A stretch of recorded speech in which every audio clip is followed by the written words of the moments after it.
-10 മുതൽ 10 വരെയുള്ള പൂർണ്ണസംഖ്യകളുടെ തുക എത്ര? -10 മുതൽ 10 വരെയുള്ള പൂർണ്ണസംഖ്യകളെല്ലാം കൂടി കൂട്ടണം.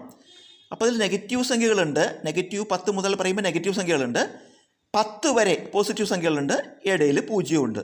അപ്പോൾ നെഗറ്റീവ് സംഖ്യകളുണ്ട്, പോസിറ്റീവ് സംഖ്യകളുണ്ട്, ഇടയിൽ പൂജ്യമുണ്ട്. അപ്പോൾ നെഗറ്റീവ് സംഖ്യകൾ ഏതാ? -10, -9, -8, -7, -6 അങ്ങനെ -1 വരെ. അതെല്ലാം കൂടി കൂട്ടണം.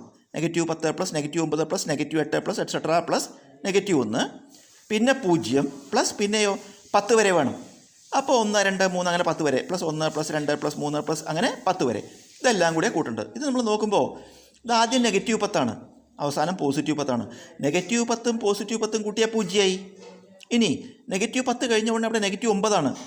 ഈ 10ൻ്റെ മുമ്പ് എന്തുണ്ട്? 9 ഉണ്ടല്ലോ. അപ്പോൾ ഈ -9ഉം +9ഉം കൂട്ടിയാൽ അതും 0. ഇവിടെ അടുത്ത് -8. അതുപോലെ ഇവിടെ ഉണ്ടാവും ഈ 10ൻ്റെയും 9ൻ്റെയും അതിൻ്റെ ഇടതുവശത്ത് 8 ഉണ്ടാവും. അപ്പോൾ ഈ -8ഉം +8ഉം കൂട്ടിയാൽ 0. അങ്ങനെ ഇതിൽ നോക്കുമ്പോൾ ഓരോ ജോഡികളും തുക 0 വരും. പിന്നെ അവശേഷിക്കുന്നത് 0 മാത്രമേ ഉള്ളൂ. അപ്പോൾ ഇതിൻ്റെ ഉത്തരം എന്താ വരിക? ഉത്തരം 0.